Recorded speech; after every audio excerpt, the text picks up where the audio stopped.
Man, I'm having so much fun. This is a $1.6 trillion industry. I'm talking about the food and beverage space. If you're not having fun, you're in the wrong place. Yes, it's hard work, but my gosh, the companies, the brands, the flavors, the experiences, the missions, it's fantastic. But some of the brands are different, better, and special. They're the ones who are able to really compete and vie for customer loyalty. Look, I know you want to make your brand different, better, and special. I know you yourself want to be different, better, and special. That's my mission. That's why you're here. Join me on this journey as I interview CEOs and founders from all the different companies within the food and beverage industry so we can discover what they're doing, so we can take that information back, digest it, and become better ourselves, and to help our companies take on different strategies, pick the right technology, pick the right partners, and of course, you got to have great tasting food. You got to have great tasting beverages. Packaged goods. If it doesn't taste good, you're lost. I'm sorry. You're going to lose millions. If you're new here, take the 5-episode challenge. Go back, pick out some brands, some CEOs, some topics. If you love the content, subscribe.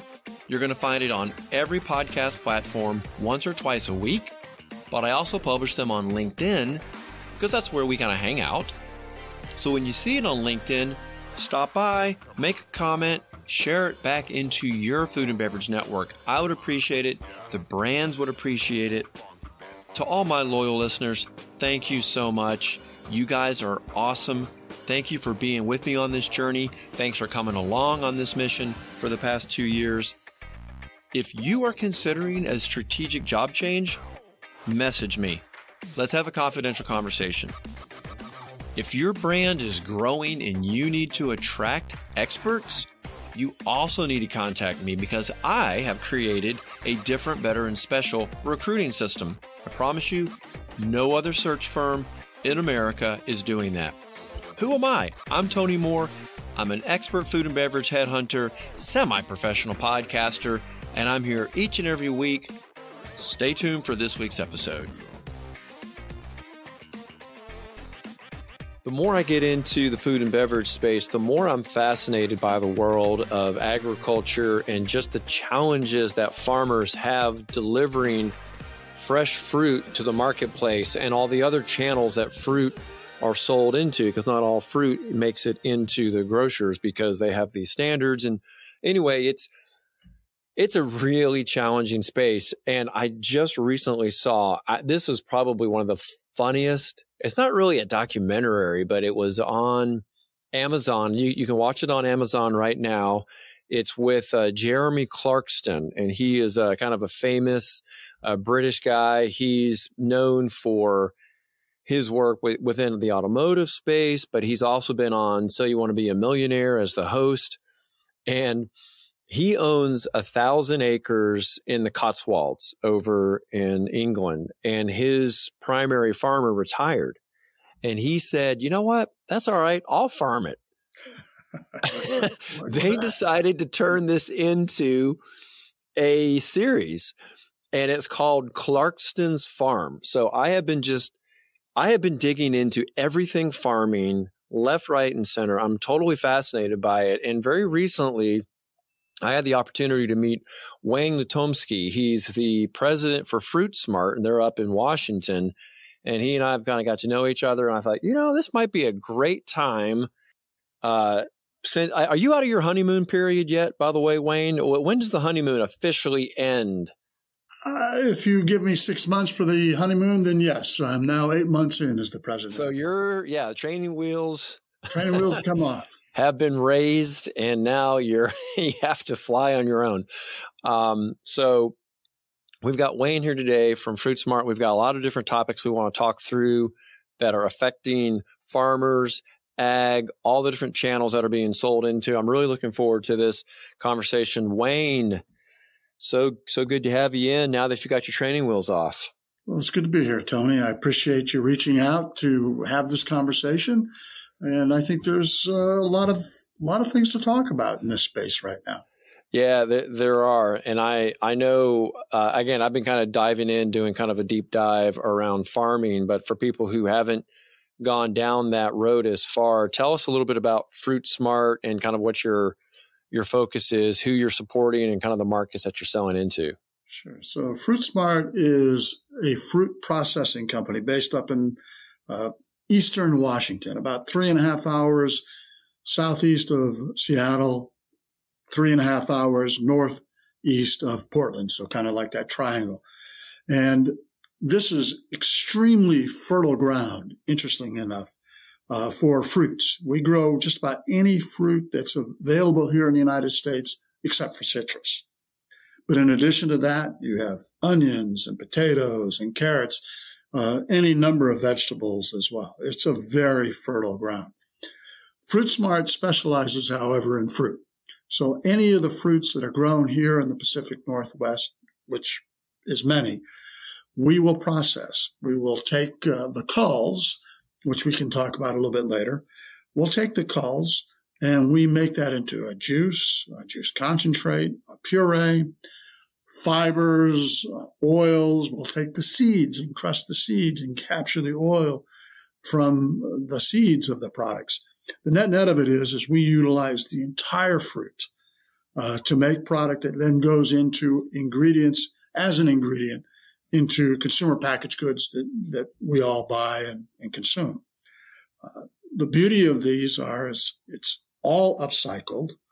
Yeah, that's the word I'm looking for. Yep, that's the word you're looking for. And that's what's on the consumer mind right now. Consumers are very interested, knowing that almost 40% of all food produced is made to waste. Wait, say that number again? Almost 40% of all food that is produced goes to waste for a variety of reasons. It's a stunning number. It's a $7 billion hit to the economy, if you will, that food that is produced. Yeah, I mean, you put all the inputs in and you don't get the output, or unless you go through this kind of upcycling process. Well, you do put the inputs in. I mean, for the packaged good company, more often than not, it's purchased, and it's that the consumer never consumes it. It passes their pull date or whatever, and they just said, "Oh, I can't eat it anymore," and they throw it away, or they prepare it and then eat only half of it and throw the other half away. That all adds up into it. But then there's a lot of food that is produced that's ugly fruit, for example, or ugly vegetables. They're not pretty enough. They don't hit the standards, the size, the color, whatever the case may be, to make it to the fresh market. And that's where we come in, particularly on fruit, because those products then are sold to us, and that's what we use to make the juice, the purees, and so forth. And these things will still have all the health benefits of the initial fruit, right? There's nothing different other than maybe the shape was wrong or the size was too big or too small. There's nothing wrong with the fruit. It just doesn't fit the standards that you would buy going to buy a fresh apple at your local Kroger or Safeway. Yeah, the area there you're referring to in the Pacific Northwest it's the fruit basket of the world. It is. Mm-hmm. It is. Mm-hmm. I mean, literally everything grows up there. I mean, it's nice. It's like that. Isn't it that rich kind of volcanic as well? That darker. There's some of that, yes. The region actually was formed by some floodlands that came out of the Missoula, Montana area, eons ago, if you will.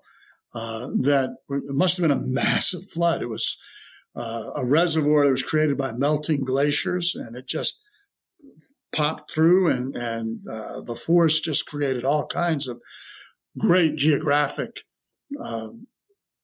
systems, if you will, for agriculture. And it's just an amazing thing to see all the different vineyards and orchards and so forth in the area. It's really quite pretty.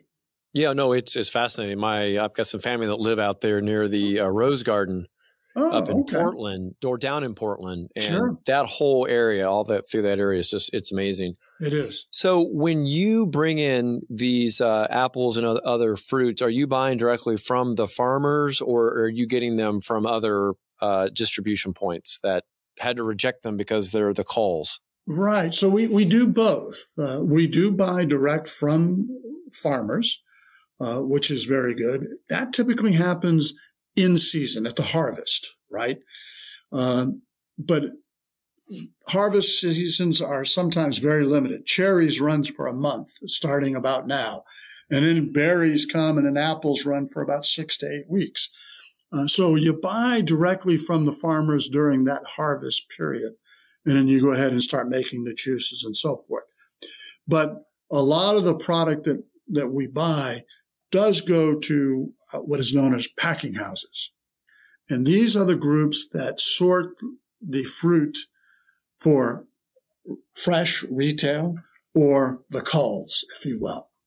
And that's stored typically in a controlled atmosphere room to retard the ripening process so that you can have the fruit 6 months from now, a year from now from this harvest, right? And then when the new harvest comes, you replenish the rooms and start the cycle all over again.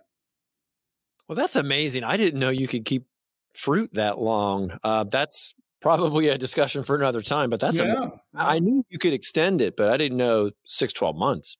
Yeah, it's really amazing. These controlled atmosphere rooms are very expensive to operate, but they're essential to the supply chain because, as Americans, we want our apples, we want our berries, our strawberries, our blueberries every day of the year, not just when they're in season. That makes sense. Right? So these controlled atmosphere rooms become essential. Mm-hmm. So just before we get into kind of more of a deep dive of kind of the chief issues right now kind of facing everyone, can you just give us a high-level overview of just the system as it stands now? Great. So we'll focus on fruit. That's primarily what we do. Yeah. Vegetables are not much different, but there are some variances to that. But we'll focus on the fruit. So for the most part, the farmers will harvest the fruit, whatever that fruit might be. And a lot of farmers will have several different types of fruit available on their acreage. But once they harvest the fruit, typically they will work directly with a packing house. These are the organizations that I mentioned that will put the product in the controlled atmosphere room to maintain the product so that you can buy it 6 months from now. Those packing houses are the key because they have these massive warehouses and packing sheds where they go through a mechanized system where pictures are taken and you identify, is this the right size? Is it the right color? These pictures can even identify if there's bruises inside the apples, for example. And it will actually, in the computer system, track that apple.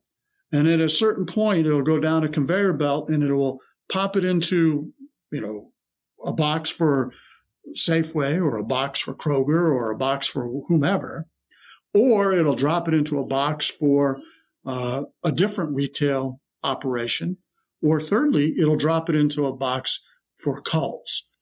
That's the product that doesn't quite meet the standard for whatever reason of the fresh market. It's fascinating, absolutely fascinating to see this in operation. I'm going to have to go onto YouTube and see if I can find one of these climate control rooms. Oh, yeah. It's certainly worth seeing. It's really worth seeing if you can, the packing house sorting operation. Packing house sorting. Like the x-rays. That is like, it's just pictures. Fiction. It's just pictures, but, you're right. It's unbelievable to see. And, a lot of people don't have any clue how the food gets to their shelf.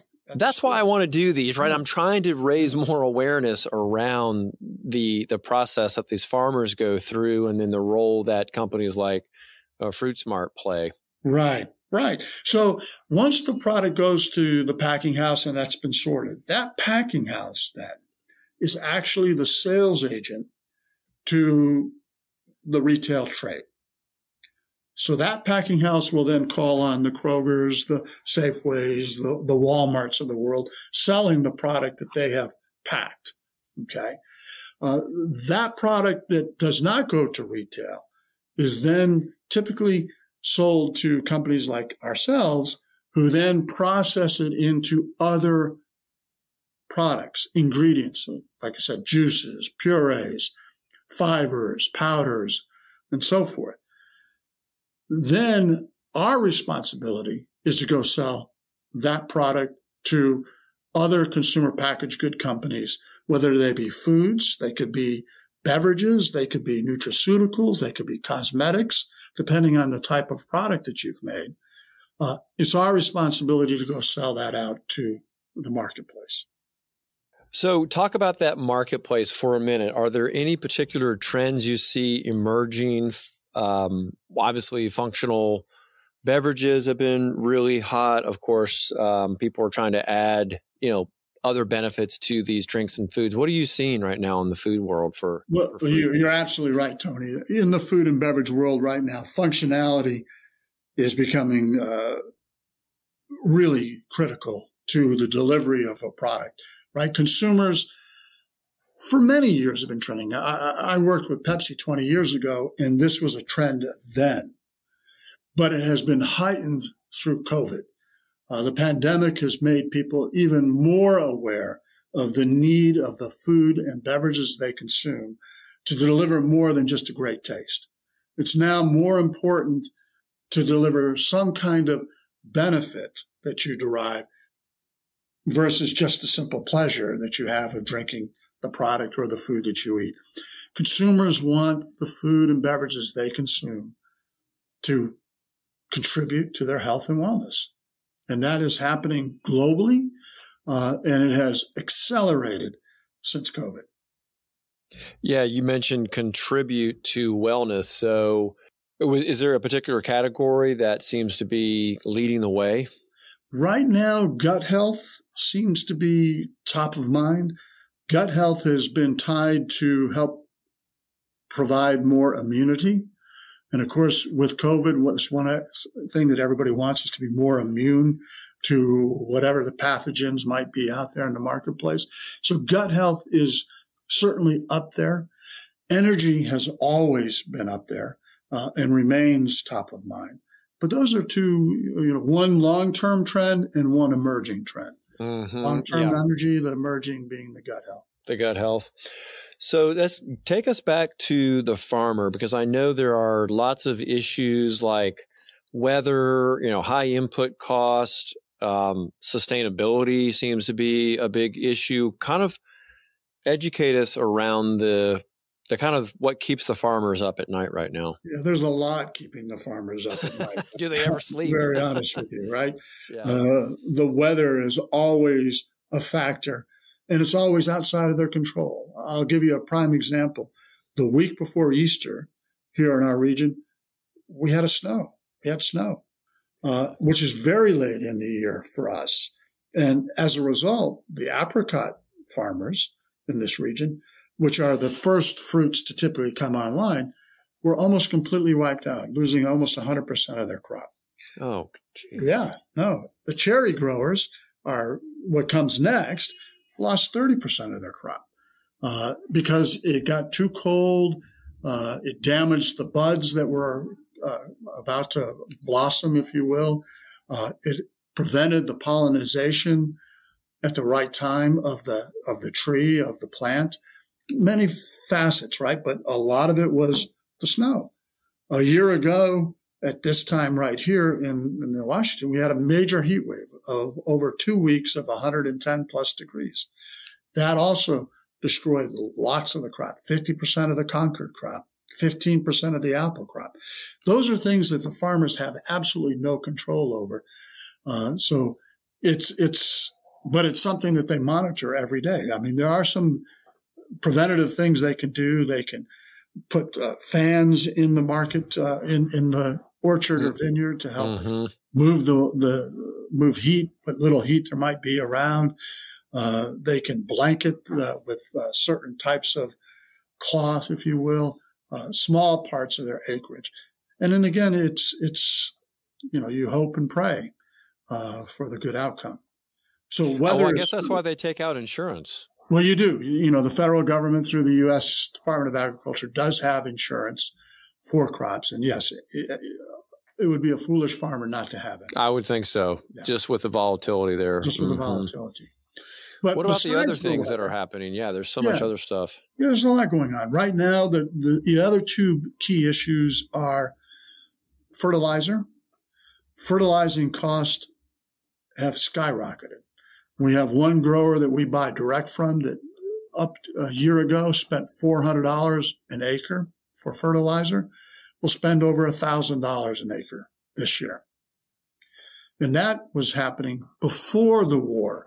Before the war. Before the war. The prices have just gotten worse since then because Russia and Ukraine, interesting enough, are major suppliers of raw materials of the fertilizer. Wayne, I just kind of thought of something. So these packing houses, in some ways, have shielded us from some of the higher inflation costs that are coming. Yes. That just occurred to me that you've got a supply chain that's backed up that can be released. It probably will go out at a higher rate, but it's the new stuff that's going in. That's what's going to wallop. Exactly. This is where inflation is going to continue to run, at least in food, because as the new crops come in, the wheat, the corn, the soy, all of these things are going to have higher input costs just on fertilizer. The second thing will, of course, be labor. As the states, and understandably so, raise minimum wages, the farmers now have to pay higher wages if they can get people to come pick the crop. And that's the challenge, right? So you're paying higher wages, you're paying time and a half for overtime because you can't get enough people to come in and bring in the crop. So that's a major factor too. Those two factors on the input costs, right? The weather you can't control, but the fertilizer cost and the labor are also major factors driving costs up. Well, and these things are just kind of out of their control. So when when they hear words and concepts like sustainability request, they don't have any control over that. Well, it's interesting. I wouldn't think.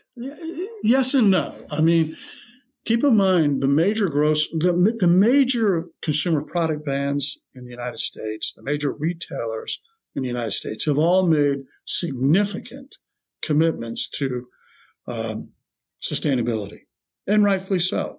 These are the organizations that are going to drive sustainability more than anything else, more than any government policy or anything. It'll be these consumer brands, these retailers that will drive it. They have very significant commitments that they are now pushing down into the supply chain. There are three scopes, right? Scope one is what you can control as a company. That's how much electricity you use, how much water you use. Can you take your manufacturing process, generate steam, capture that, and reuse that to generate electricity? Those are things, scope one, that a company can control. Scope two is the logistics, getting product from point A to point B that they can control. Do I use a truck? Do I use rail? Do I use air? All those factors. But 70% of the carbon footprint in any company, as a general rule, is what's known as scope three. That's the supply chain. That's people like ourselves, and even further down the chain to the farmers, right? So the farmers now, in order to be able to sell to a Walmart, to be able to sell to any other major retailer, or an ingredient supplier like ourselves, to be able to go sell to a Nestle, to a Pepsi, to a Coca-Cola, we all now have to meet the sustainability requirements that these companies have put in place. Most of them are manageable. And these packing houses, in order to sell, they've all forced those programs down onto the farmers. So the farmers now have to be far more sustainable. And typically what that means is utilizing a program of regenerative agriculture. Regenerative agriculture has been around for 20, 25 years, but has really gained a lot of steam in the last 4 or 5 years. General Mills, Danone have been real pioneers in this area, doing massive tests with their agricultural supply chain to determine what's the right methodology. And there are 4 basic things to regenerative agriculture that work, right? One is manage your your fertilizer inputs and outputs, manage those types of things. Secondly, is known as cover crops. When the winter comes, instead of just leaving the ground fallow, you place a small cover crop over the top to protect the soil from the winter season, to prevent erosion of the topsoil, to maintain the nutrient base. So cover crops are a key factor. And there are two other ones there that we don't need to get into full details, but those are basic, the two top elements of regenerative agriculture. Yeah, that is a space that I keep hearing more and more about. How is that? Well, yeah, this may be a little bit off scope, but is that a little bit different than like permaculture, where you're kind of trying to farm within the natural constraints of an area rather than forcing something? It's a little bit different. I mean, permaculture would be, to your point, working within the natural constraints. But keep in mind, a lot of these farms are massive. They're 1,000 acres, 10,000 acres, and so forth. The natural constraints are that farm now. And that's where regenerative agriculture is more utilized, right? Because you've got these massive acres of cropland that you're trying to manage. What's happening on the plus side for these farmers? You know, the regenerative agriculture, for example, has costs, but if you are working through the right packing house, it's a marketing tool for the farmer, right? To say, we practice regenerative agriculture. Consumers will pay more. At least that's what they have said prior to inflation. They'd pay more for that type of product. So that's something that you could market. The other thing that you can market are the health benefits. Again, going back to earlier in our conversation. The functional benefits, right? All fruits have some type of functional benefit, some more than others. Each one could be very different than the other. So you certainly want to market the functional benefit, the health benefits of the product. If you farm organically, that's an opportunity to market your product as well. So those three things right there are possible wins for the product. I think, too, consumers are still looking for less processed foods.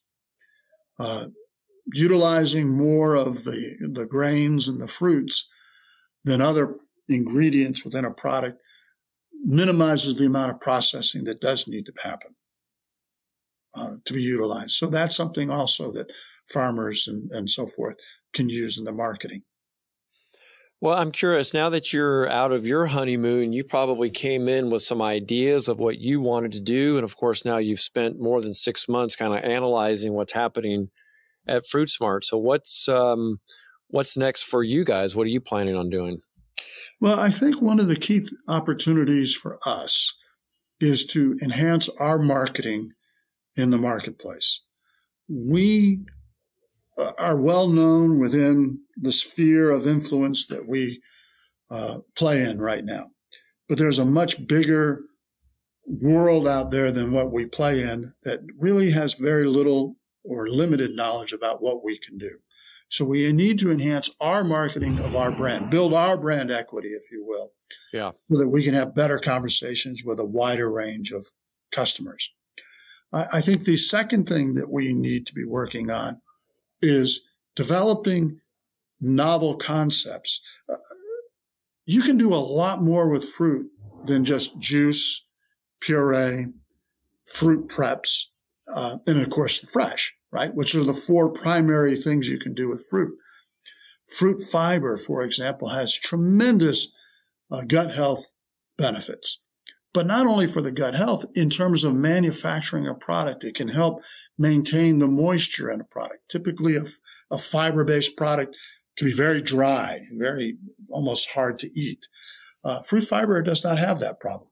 So we have created a variety of concepts that are starting points for a conversation, utilizing fruit in new and different ways than what you would think. And that is something that we need to continue to do. Our goal is to get people to sit there, I didn't know you could do that with fruit. And when you have them thinking that, then you can have the next conversation. Yes, how does that pertain to your product, for example? Yeah, the food forward is a real concept that, companies are always kind of pushing the boundaries with R&D and innovation. Well, Wayne, what is your personal philosophy when it comes to R&D and innovation? Is this something that do you partner with food scientists outside the organization, or do you bring that function in-house? What's been your practice? At FruitSmart, we've done it in-house. And I think we are surprisingly good at it, given that a lot of people don't think of fruit in the way that we have presented it over the last 6 months. So that is where we are starting. That being said, in order for us to go to the next level, we will probably have to work with outside firms to help develop some concepts on our behalf. And that'll be something that we'll look at as we learn more about what we can and can't do with fruit. So internally, yes, but eventually we'll probably begin to outsource some of that as well. Well, I think the name is pretty clever, FruitSmart. I mean, the more I think about it, it speaks to many different levels of marketing, the consumer to the customer to the farmer, all the different uses. It's a smart usage. So I like that. It's a good play. Well, thank you, Tony. I agree. I mean, like I said, if one of our goals is to get consumers to sit there or customers to sit there and say, I didn't know you can do that with fruit. Well, we're FruitSmart. 2 words. Fruit. Right. Smart. Right? Yeah, I like it. It. Well, there's lots of different ways to innovate. So it'll be kind of curious to see. Well, Wayne, I think we covered a lot of ground. Anything that just was missed that you feel like people should hear? Well, thank you for asking, Tony. I'm very excited about being in this role. I think the company has tremendous potential to bring new and exciting fruit products to our customers, helping them understand how to utilize that fruit to help enhance their marketing and their product, and ultimately bring it to the consumer in a way that the consumer will enjoy it and receive some functional benefits. So we're well positioned to do that. And I look very much forward to helping FruitSmart help our customer base take it to the next level. And give those consumers those many more choices that I know they're all out there looking for. Wayne, what's the best way for people to connect with FruitSmart? What are the socials, or what's the main website? Yeah, sure. So thank you again for asking. Our website is www.fruitsmart, one word, FruitSmart.com, FruitSmart.com. We also currently have a page, if you will, within the LinkedIn universe, as well as Facebook. So those 3 are the primary channels. We'll be expanding that over time. But of course, if you want to reach me, feel free to do so at Lutomski, Lutomski, @fruitsmart.com. Oh, now you've done it. You put your email out there. I know. Now you've done it. That's all right, though. Well, we will put this in the show notes so people know how to find FruitSmart and to find your page and to find your personal page there on LinkedIn. Wayne, this has been very informative, and I hope people are getting a better idea of just how challenging it is to be a farmer. Support your farmers, support the fruit industry. These people need all the help and support we can give them. Thanks so much for being here today, Wayne. Tony, thank you very much for the opportunity.